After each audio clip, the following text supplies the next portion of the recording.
Well, good morning again. Thank you all for joining us today. My name is Patrick Smith. I'm the Chief of the Community Services Division here at the Ohio Department of Development. On behalf of Director Mahalik and the Ohio Department of Development, it really is my honor to welcome you all today to the webinar for the Program Year 26 Welcome Home Ohio program. Thank you all for, again, participating, for sharing some time with us this morning, and your interest in the program. Really are excited to continue to work with communities all throughout the state of Ohio on this program and the great opportunity it really provides throughout the state when it comes to housing. So thank you again on behalf of the director. Thank you for being with us. I've had the chance, and I know a lot of the team as well, to get out throughout the state as we've made progress from some of the previous awards and really seeing the exciting things happening in this space. So for all of those folks that have partnered and are working in their communities on this program, thank you for your commitment. Thank you for your work and the opportunity it's providing. As you all know, we're here to talk about the Program Year 26 opportunity that is before us. We've been able to share those guidelines out with you. As many of you know and have been following closely, there are some significant changes that happened to the program throughout the state budget process that we want to talk to you about today. So really, our chance at development here to have administered the program from the previous program and the changes that have come put us in a great place today to present you with all the updates and the program opportunities that will be as part of this. Some things I would just note at a high level, right? So one of the things that expanded was an expanded pool of eligible applicants. We can't say enough in appreciation for our great partners at the Ohio Land Banks throughout the state that have been working on this program. Still very much an eligible applicant in this program, but it's been expanded to include now other nonprofit developers. Think of your Habitat for Humanity affiliates.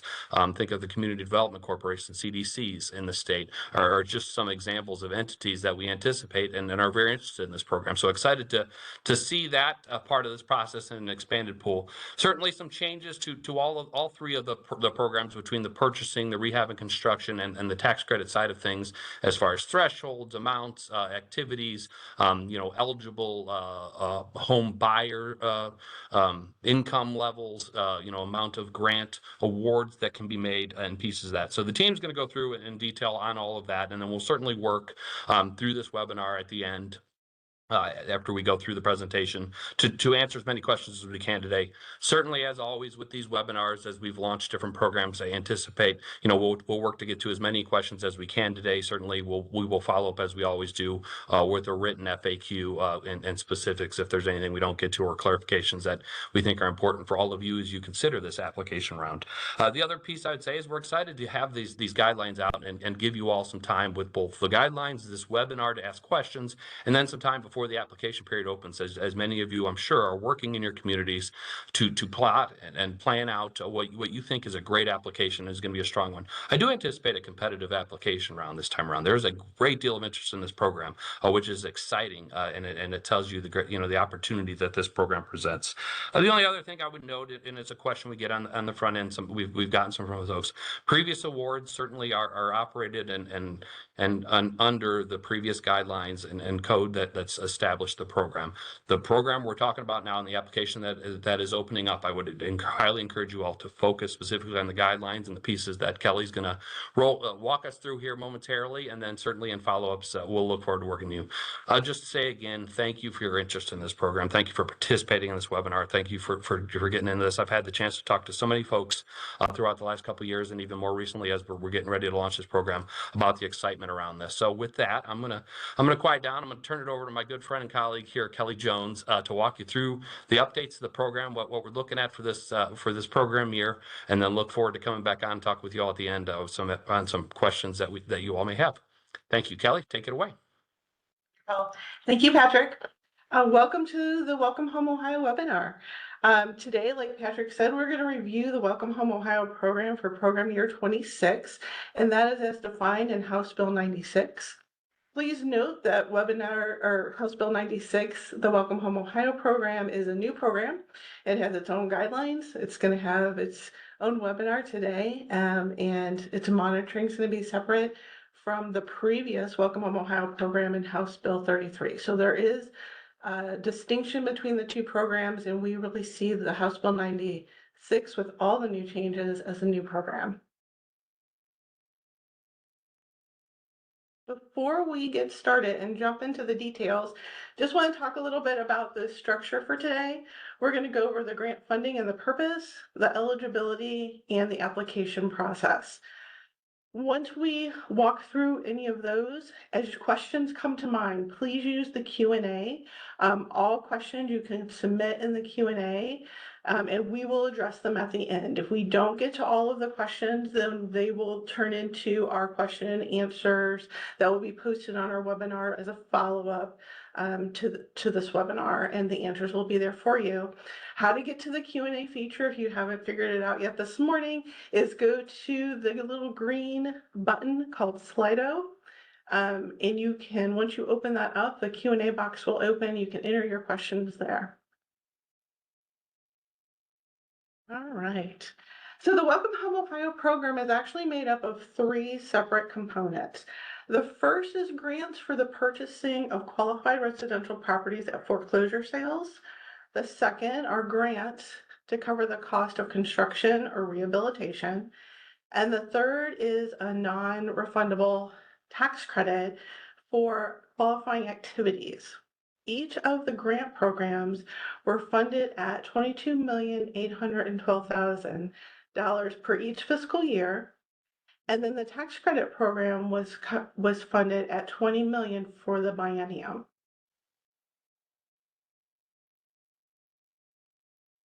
As we look at the changes to House Bill 96, this slide is really meant as a quick reference guide for you. So as we walk through the presentation today, we're going to get into all the details, but we kind of wanted to give you like some of the highlights of the program, the big changes that we see and are excited about. So for those of you that are new to Welcome Home Ohio, we are all excited about the changes and the advocacy work that was done to make these changes a part of the House Bill 96 program. So looking at the program overall, the square footage for a qualified household is at 800 square feet.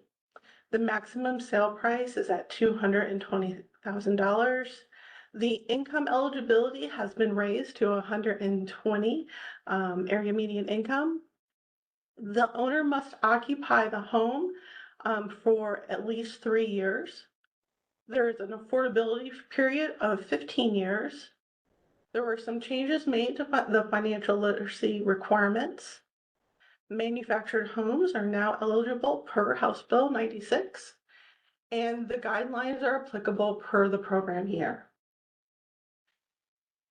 The next 3 boxes are those 3 components that I talked about on the slide before. So the first is Welcome Home Ohio purchasing. Eligible qualified properties can only be purchased at foreclosure sales. Qualified nonprofit developers are now an eligible applicant for the grant dollars. There's a limit on the purchasing of $100,000 per home. There's up to a $2,000 grant, $2,000 per grant available for the financial literacy piece. And organizations are now eligible to repurchase the home to maintain the affordability for the 15-year program. In the rehab construction, so the Welcome Home Ohio RC program, qualified nonprofit developers are now eligible for that program. The limit of this program is $100,000. There is also the $2,000 grant for the financial literacy piece. And organizations under these grants can now repurchase the home also to maintain that affordability restriction within the guidelines. The last square is our tax credit program, so WHOTC. These are issued once the qualified property is sold to a qualified individual. It's a certificate of occupancy for that home can be within the most recent fiscal year. And that's spelled out in our guidelines with a little example. It covers up to 90% of the cost of construction or rehab, or up to $90,000. And their issuance for these tax credits can be no later than June 30, 2027. Let's look at our applicants. So these are the individuals, the entities that can go ahead and apply for the Welcome Home Ohio grant programs. Our grant programs are the Welcome Home Ohio Purchase and the Welcome Home Ohio Rehab and Construction. And we have four what I'm going to call entity pools. We have the land banks, county land utilization corporations, electing subdivisions, and qualified nonprofit developers. Looking at the tax credit program, these are the entities that are eligible to apply for the Welcome Home Ohio Tax Credit Program. The same four entities are on the slide with the addition of eligible developers. One of the kind of fascinating and like joys of this program for me is its flexibility. And so whether it's Welcome Home Ohio package, it can be funded with any other state, local, or federal programs. It can also be partnered with other tax credit programs. So the flexibility and how you can blend together funds to make new homes across Ohio is just exciting with this program. And the things that we saw with the first 2 years of this program and how people are combining funds has just been like they're like little case smiles, a little thrill, like, oh, didn't think about that. And so they're fantastic. And it was great to walk through the pilot and to hear your combinations of the programs and for us to say, yes, that works. So continue to think about those creative ideas to bring the program together, combine them with your other projects. You can even combine two WHO programs together. So you can do the WHO purchasing with the WHO rehab construction, or you can do the WHO purchasing with the WHO tax credit. You just can't combine the WHO RC and the WHO TC together because we see both of those as kind of rehab dollars on the program. Right, so let's get into what the qualified residential property looks like for an acquisition. So for acquisition, you're going to use the WHO purchasing grant, and the money for the purchasing grant is to cover the cost of purchasing a qualified residential property at foreclosure sales. And that property, when you acquire it, needs to meet some guidelines. And so those guidelines are under the blue box on this slide, but it has to be at a foreclosure sale. It has to be at least 800 square feet of habitable space. And we're looking for an eligible project type. So a single family home, a single unit of a small multifamily structure, some things that are ineligible. And these are the questions that we received and kind of fielded the first round of this program. Ineligible items are vacant land, mobile homes, apartment buildings, and things zoned non-residential. So those would not qualify in a home ownership program. The next is a qualifying residential property for a WHO RC or a WHO tax credit. So what are the guidelines there if you're interested in one of those two programs? And so with each of those programs, we have kind of the same base guidelines. It must be at least 800 square feet of habitable space. And then there needs to be a deed restriction of affordability placed on the home. So eligible properties include single family, condos, townhouses, duplexes, triplexes, and manufactured homes, modular homes, and anything zoned in a mixed use kind of an area. Ineligible items would be rental properties, commercial property, mobile homes, apartment buildings, and anything again zoned non-residential.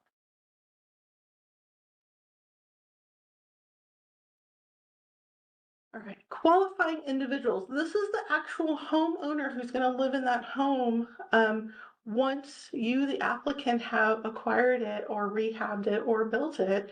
So we're looking at that individual or that household has to meet these following requirements. They have to have no more than the annual area median income of 120%. They have to demonstrate financial means to purchase a home. They have to be the primary resident for at least 3 years.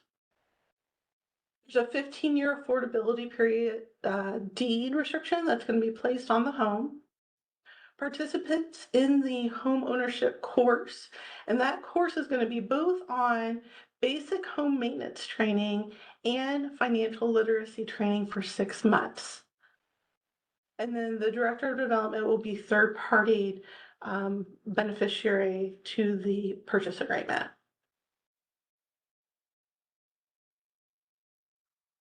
All right. So this slide and the next slide both just talk about terms. So these terms are defined in House Bill 96. They'll also be defined in your grant agreement if you proceed forward. But we just wanted to talk about just some general terms in the program that really didn't lend itself to be anywhere else. So the first one is about the applicant. So this is the entity applying for the WHO funding. So the applicant would repay all the funds if the funds for the activities were other than eligible for the financial literacy expenses, for the purchase, the construction, the rehab, if any of that were non-qualified residential property. The qualifying residential property is not sold to an eligible buyer, and the property is not sold with a deed restriction. So those are the 3 terms that we really see linked to, and what I would say would be risk to an applicant applying for these programs. The other part added in House Bill 96 is this concept of an affordable housing program. So as an applicant applying for these funds, we are looking that you have an affordable housing program, and if you choose to do so in the deed restriction as a grantee, you could purchase that property back from the homeowner to meet the requirements of the 15-year eligibility period. Don't have to, but that's a choice now that you have in House Bill 96. Also, any proceeds that are derived from reselling these properties, if you kind of think about cycling through homeowners, they would be put into and back into the grantee's housing program. So the housing program that you have set up to continue this work across the state, those profits and income would go back into your program so you can continue to provide more housing across Ohio. The second terms that we kind of wanted to call out were terms for the home buyer. So as you're thinking about people who are going to be living in these units, there's a couple terms that they need to be aware of also. And so the first one is that the home buyer must occupy the home and be the primary resident, not to rent any portion of the home for 3 years. If the home would be rented, within that 3-year period, or if there were they were to move in that 3-year period, there is a penalty that is calculated by Department of Development, and it basically reduces either the funds, the WHO funds that you received, or the tax credits received for the property by 1/3 each year. And that penalty is against the homeowner. The second thing that we really wanted to call out is the property must be owned by an individual who earns not more than 120% of the local median income for 15 years after the purchase. So all the homes will have a deed restriction, really restricting that unit for 15 years, but that initial home buyer needs to be at 120 AMI or lower when they purchase the home.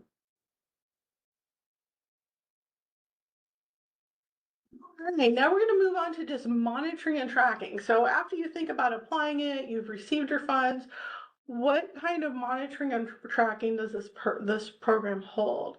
And so as an applicant of the fund, you'll be responsible for income qualifying the home buyer at the initial sale of the property. You'll be responsible for the financial literacy and counseling requirements. You'll be responsible for monthly performance reporting to the Ohio Department of Development. And then there'll be an annual certification following for 15 years of your affordability period. And what that's saying is the buyer is the homeowner for 3 years. It's going to be on the date of the qualifying that the property was resold. So every year you'll be telling us, has the property been sold or not? And then you'll be also attesting that the profits earned from any kind of resale are going back into your affordable housing program.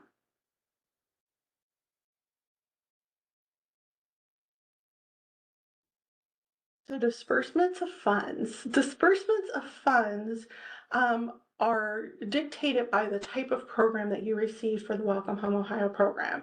If you got a grant, so Welcome Home Ohio purchase or rehab construction, those are rolling reimbursement requests. Address records must be added when you make the request, but the funds can be advanced or they can be reimbursed. So there's a lot of flexibility with the grant program, and there are some required documentation pieces. We highlighted just a couple here, and those are, if you are doing a HOOP, the required documentation would be certificate of sale with the court and documentation of square footage to make sure that it's meeting that 800 square foot minimum. Sample documentation, if you were doing a WHORC, would be receipts, invoices for any eligible activities going on. You also could give us a contract with a partner who's going to do a piece of that work, so we can get that payment out to you. If you're looking at the WHO tax credit part of this, those certificates happen after kind of the home is sold to a qualified buyer. So you're doing all the legwork in the beginning, and then you're coming to us with like an end product. So let's just look at the slide here. WHO tax credits can only be requested after a home is sold to a qualified buyer. Form and process information, it will be available on our website, and then all the documentation will be added to the address record. So when we look at your WHO tax credit, we're looking at $90,000 or 90% of the cost to construct or rehab the property. So we'll actually be looking at, running through your receipts, running through all those eligible expenses so we can verify that there was an expense for every one of the charges before we issue that tax credit certificate.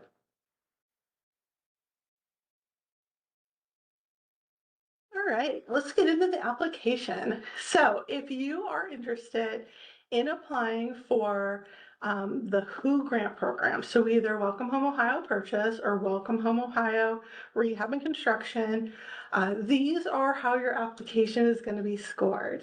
So the first thing that you'll be entering into the application portal is applicant information. And the information that you enter into this portal will be worth 20 points.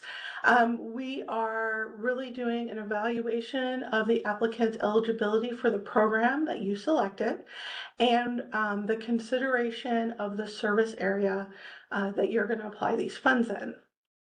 The second thing we're going to look at is your budget. So there's 10 points here.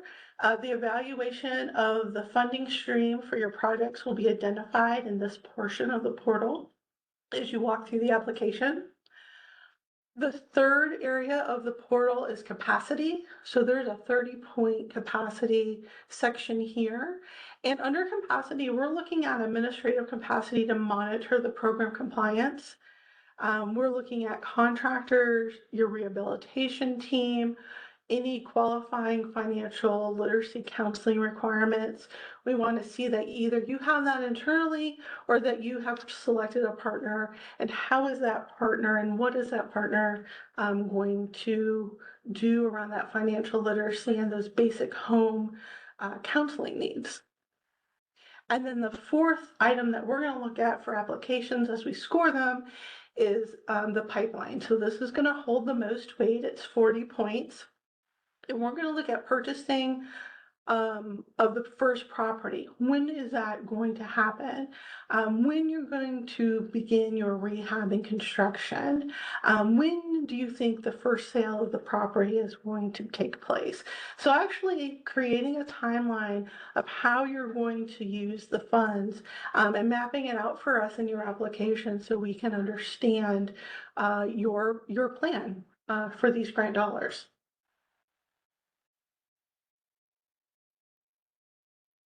If you're going to apply for the WHO tax credits, there is also an application portal for that. This application portal is what I'm going to call an application tool. So you are not applying for tax credits.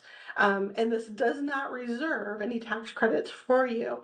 What this tool does is it lets us know that as an applicant, you are eligible for the program.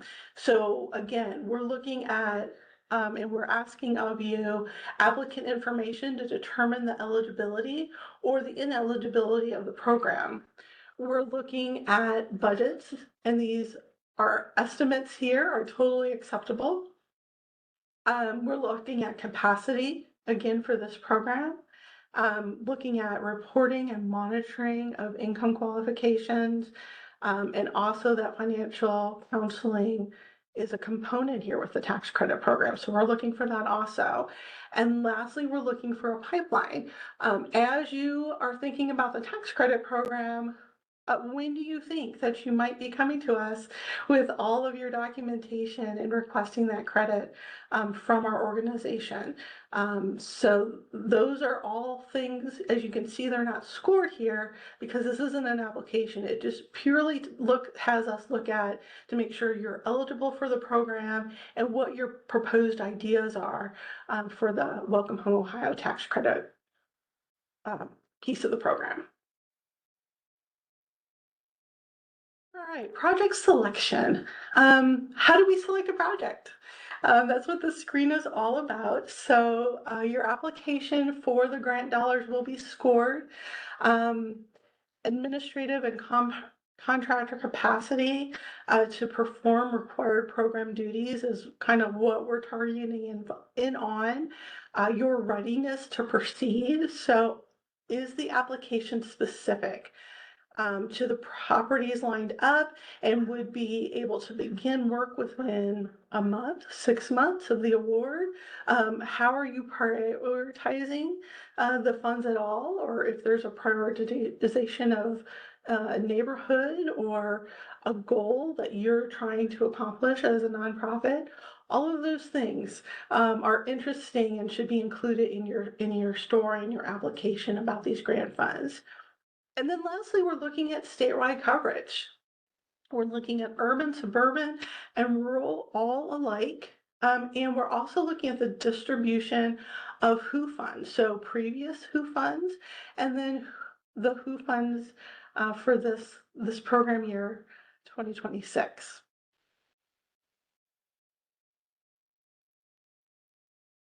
Here is what our timeline is looking at. So if you are here at this webinar, you've probably been to the Welcome Home Ohio landing page and saw that we posted our guidelines on October 22nd. Today we're doing the webinar. Next week we'll be posting the follow-up questions from this webinar. So questions and answers that happen throughout this webinar that we're unable to get to, any other questions that might happen to come into us. As we see people asking late questions, we'd like to get those questions out and answers out because they'll probably come to your mind also. So those will all be posted on the 14th. December 8th, the application opens, and December 16th is when it closes. So just slightly longer than 30 days. And we did that because we have a holiday in there. And we also kind of gave you some separation between today's webinar and the opening part of the application just to make sure that you have time to get your partnerships in place, to work out your plan, to really kind of figure out where you want to be intentional with these homes across the state.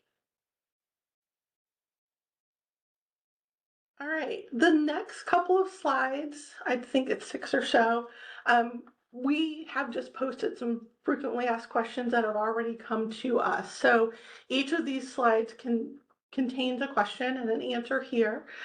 So if you thought about this or put it in the Q&A, maybe hopefully we're answering it real time for you in the webinar. So the first question we have here is about administration of funds, admin funds. And so there's no additional dollars available for administration. But what you do have available to you is in the WHOOP and the WHORC grants, project funds can be included as eligible costs, such as legal fees, income qualifying home buyers, oversight of rehab, oversight of the construction of the project. We understand that all of these costs incur, and they are eligible under the grant programs.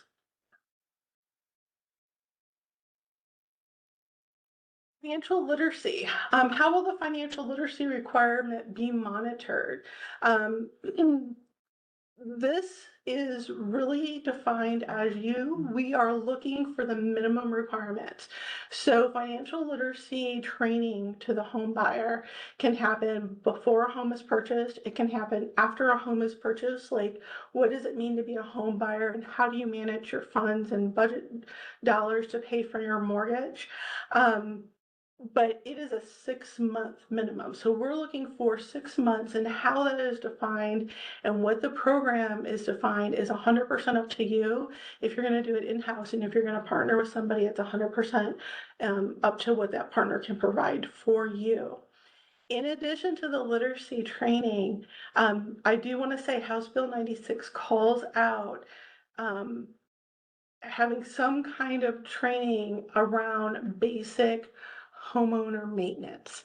So we want to make sure that that is incorporated in the program too, as we see them come through in the applications.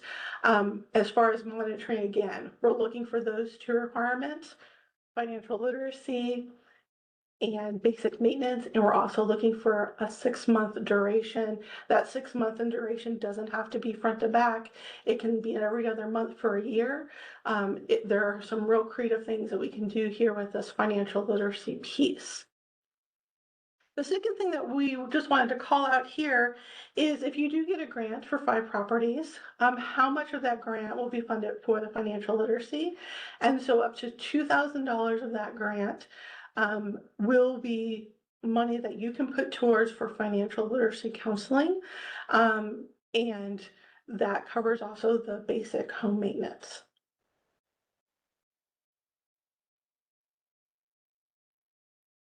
All right. Staying on the path of financial literacy, what is a qualifying counseling provider? So that reason it's in quotes, qualifying counseling provider, is taken right from House Bill 96. And so what qualifies for that? It could be a licensed, certified home ownership counselor, and financial literacy in one of their primary functions. So if you're going to partner with somebody, you're looking that they're either certified, licensed, or all that they do is homeowner counseling and financial counseling. Like, that's one of their core staples in their business model. The other thing that we're looking for is documentation required to confirm that the provider has met those. So we're looking for licenses, we're looking for certifications, we're looking for, if you're partnering with somebody, introducing that company and kind of telling us a little bit about who they are. And then also a great partnership or a great place to look if you have, like, I have no idea how I would be able to offer this, is to use the HUD Housing Counseling Agency tools, and you can get to those on the HUD website. And OFA also has a housing counselor resource link on their website. So 2 resources that, if you're starting from ground zero, can really help you out. All right, the next question we have is about the tax credit certification itself. So if you are awarded Welcome Home Ohio tax credits and you receive this tax credit certification, you may be asking yourself this question: what if my tax credits liabilities of the state is less than what I receive, or if you just don't have that liability for your organization. You're a nonprofit organization, you don't have tax liability. Why would you want a tax credit certification? And so there's two parts of this. If you don't have enough tax liability in this year of 26, then you may use the certificate in the next 5 consecutive years. You could choose to hold it and use it in 27. You could hold it and use it in 29, but it is a certificate that you would complete. I'm sorry, you would take the certificate and it attaches to your tax return, and it is a credit against your tax liability for that tax year. So these are given in the year increments of when you can use them.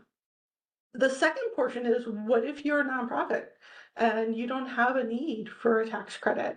When you get your tax credit certificate, we will also give you a transfer form, and these tax credit certificates can be transferred to another organization who can use the credit because they have the state of Ohio tax liability.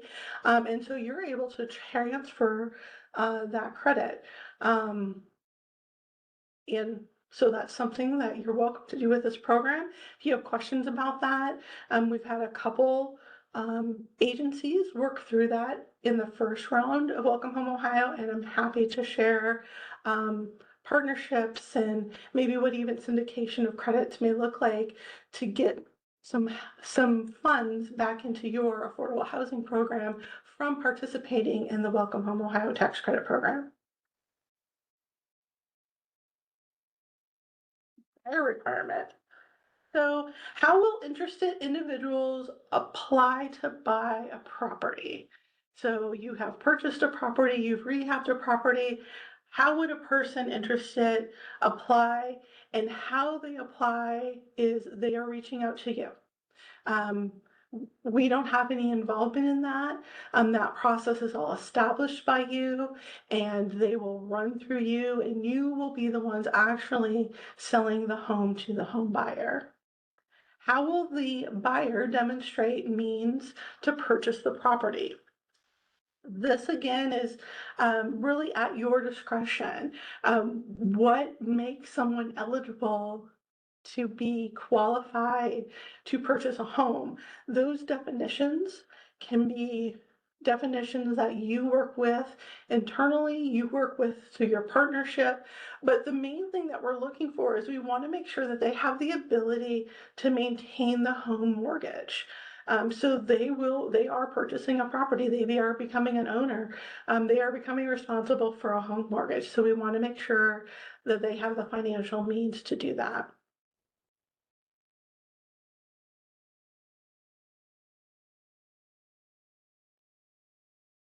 All right, next question is about the deed restriction. So I mentioned this 15-year affordable deed restriction that has to be on a property. What needs to be included in that? And so for the 15 years following the date of the initial sale, the sale of the property is restricted to an income qualifying home buyer and the Welcome Home Ohio awardee for the purposes of ensuring that the property is ultimately sold to an income qualifying household.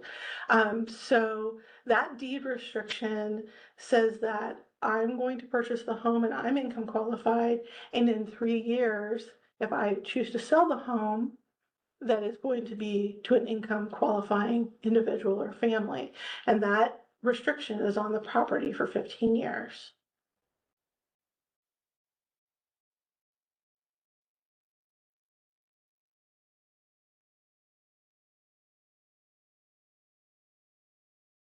All right, so that wraps up like the planned question and answer section that we had in our presentation.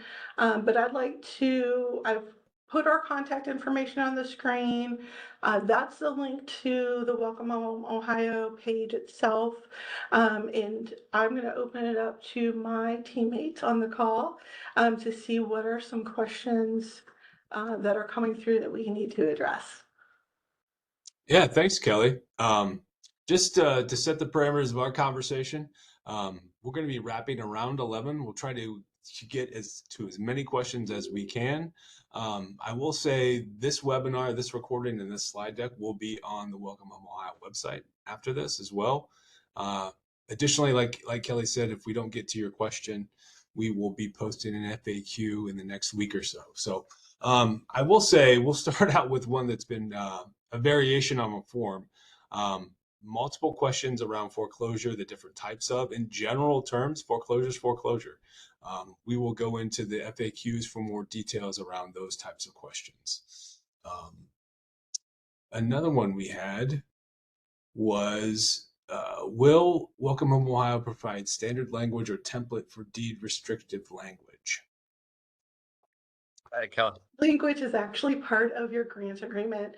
It's in one of the attachments. I can't remember if it's C or D, but yes, you'll actually receive the language.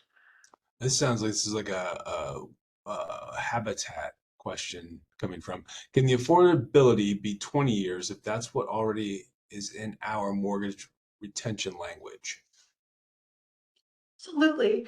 The Welcome Home Ohio has a minimum of 15 years. So if you have in your programs longer affordability period, we welcome it. But we're just looking at the minimum for 15 years. And then we've had a couple of questions. Go ahead, Patrick. Sorry. Well, I was going to say it's a great question too, just in general too. I mean, the one really thing that I have seen with this program, and then just all of you out in your local communities, you have different versions. Some of you have different versions of these programs and things you're really doing amazing work on, and you're trying to see different ways you can work with this program with it. We're eager to be as flexible as we can with that to allow it to work with your local program in your community. So to the extent that we make our way through this, and there's a specific question you have that we can try to answer, we'll try to boil that up so we can share it back out with everybody, but welcome, exploring those opportunities with you all, because really some amazing work being done out there throughout the state. So we want to make sure we're as flexible as we can be to help collaborate with you on that. Also, we've had quite a few questions around tax credits and when those could be applied to. So can we go over that again, Kelly? Yeah, absolutely. Let me pull open the. All right, so our timeline is our applications open December 8th. So if you want to apply for Welcome Home Ohio tax credits, you'll be able to do that through the portal on December 8th. Awesome. What is the expected timeline for when grants will be announced? We are coming off mute. As soon as possible, right? We're eager to get these funds out and working. You can see on the timeline that's up there now when the application period closes, right? The team will get in there and begin the scoring process and review process, and then work to get awards out, in the coming month or months. We're eager to do that too with all of you. So I hate to give you a firm date because part of this is we don't know how many applications we're going to get. We don't know the some of that. So I do need to kind of give the team some ability to do that. But the intention is as soon as possible, right? To get these funds out into the state and working with all of you. The next question I think is coming from one of our demolition or brownfield friends. Are applications reviewed / approves first come, first served? They're not. Merit-based process. Yep. All the applications that come in will be reviewed and they will be scored. You'll be scored against the other applications in the pool. Can grant applications include projects that are currently under construction or are completed and sold in December of 2025, for instance, assuming all other criteria are met? Yeah, I think you'll see in the program guidelines that are posted on our website that we are looking for anything that received a certificate of occupancy in the prior fiscal year. So yes, December would qualify. I would just note that's to the tax credit specifically that Kelly's referencing on that piece. Do all funding sources need to be committed in order for the project to be eligible for the program, or are soft commitments, term sheets, acceptable? Great question, Kelly. I don't know if you have a specific answer. I just only because I've done this with other programs and people have similar questions. Right, this being a competitive application, the stronger application you put forth, and the documents that support that, but obviously enhance and strengthen that when you start considering that against other applications. But Kelly, you may have more specific nuances on that. Read the question again, Luke. I just want to make Do sure. all funding sources need to be committed in order for the project to be eligible for the program? Or are soft No. commitments acceptable? Okay. Yeah, thank you. Yeah, the program doesn't have to be in flight. When you apply for the program, we are looking for you to tell us the story and how soon that is going to happen. So what is your pipeline looking? I will tell you here the pipeline is 40 points. So to Patrick's point, the stronger application that you can submit to us, the better it's going to score. But no, things do not have to be set in stone. Soft commitments can be used in your application. We're getting quite a few questions around responsibilities for timeline requirements. For instance, like the 3-year in-home period, the reported period for affordability. Can we just kind of clarify roles and responsibilities in reference to those two topics? So the home buyer needs to be the primary resident of the home for the first 3 years. We'll be certifying that with the awardee of the credits. So we'll be certifying having that person who received the WHO funds on an annual basis certified that that person is still living in the home that they sold to them a year ago or 2 years ago, because they're doing this on an annual basis. Excellent. What if we know which property we plan to build on, but the address is unknown at the time of the application? Are we able to submit a parcel number instead? Let me, like, some qualifiers around your question.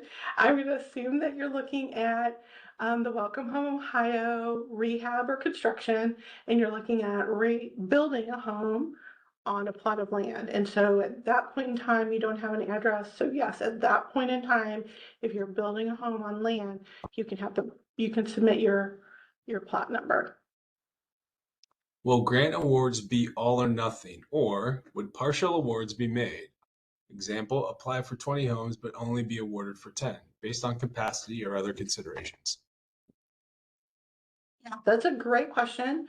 I think I don't want to speak out of turn for Patrick, but I think that's kind of under our umbrella of things that we're going to be looking at as we see who the applicants are in the pool and what funds are people hungry for. Do we have a ton of people doing combinations? Do we have people focusing on the rehab program because the money was increased so significantly? Are people looking at the purchasing program? So I think all of that kind of is a data element that we'll be looking at as we examine the applications when they come in. I couldn't say it better, Kelly. I mean, right. I anticipate this being a pretty competitive opportunity here, and really potentially more applications than there are funds available. Certainly, if at some point where we don't have as many applications as there are funds available, it allows us to work as far as distribution and links out around the state. But we'll look forward to seeing the applications and then making with these awards based on the review and the application details that Kelly has laid out.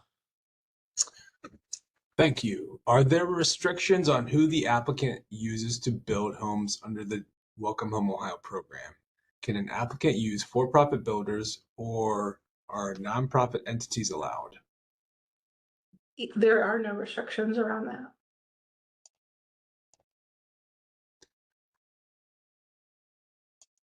We're also getting quite a few questions around the education piece, so we may want to go over that criteria again and the availability of funding via the grants.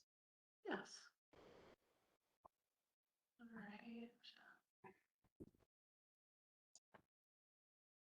All right. So the financial literacy, and I understand this is kind of like squishy. It just says it's required in the bill. So what does it look like? And we didn't want to put a whole bunch of boundaries around this. We want this to be something that you're actually incorporating into your affordable housing kind of program. And maybe, I mean, you could be doing it in-house already, or maybe creating a great partnership that can maybe do this training. They could even maybe income qualify your people. Yeah, I'm not sure what partnerships you're gonna uncover here, but the requirements are 6 months. So there's a 6-month financial literacy counseling that's right here. And this year, they also added into that curriculum around basic home maintenance. So it's kind of a twofer.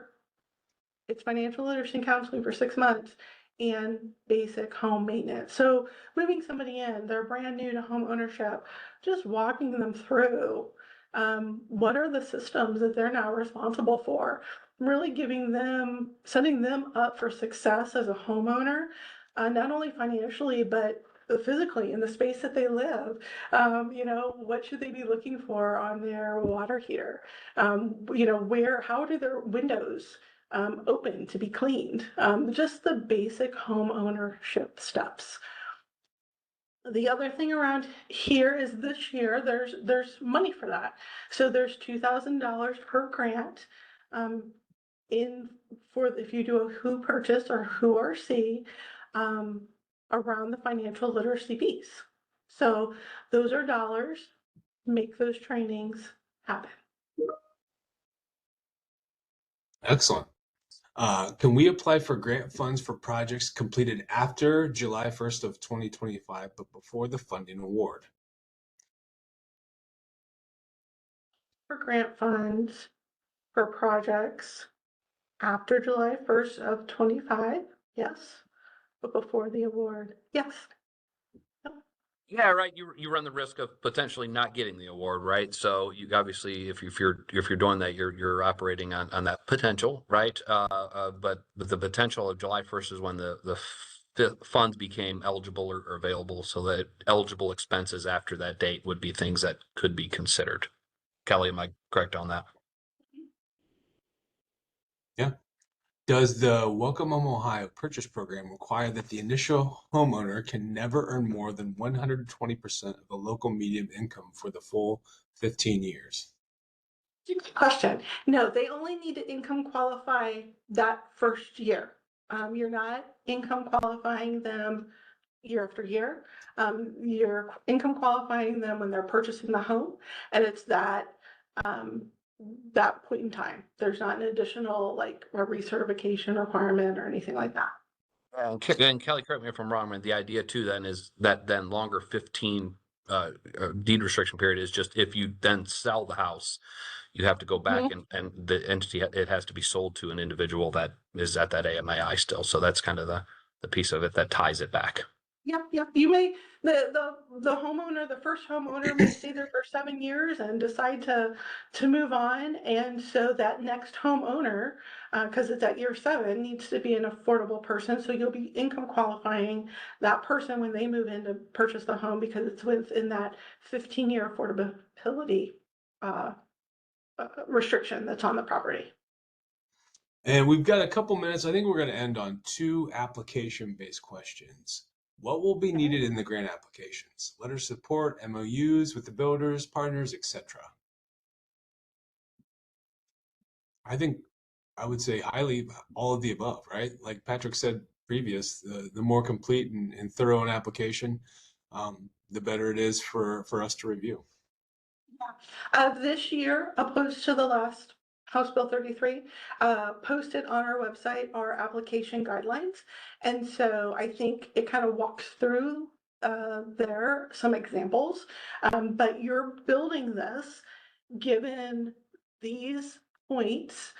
These point sections are defined just a little bit more in the application instruction guide that's listed on our website. But I would say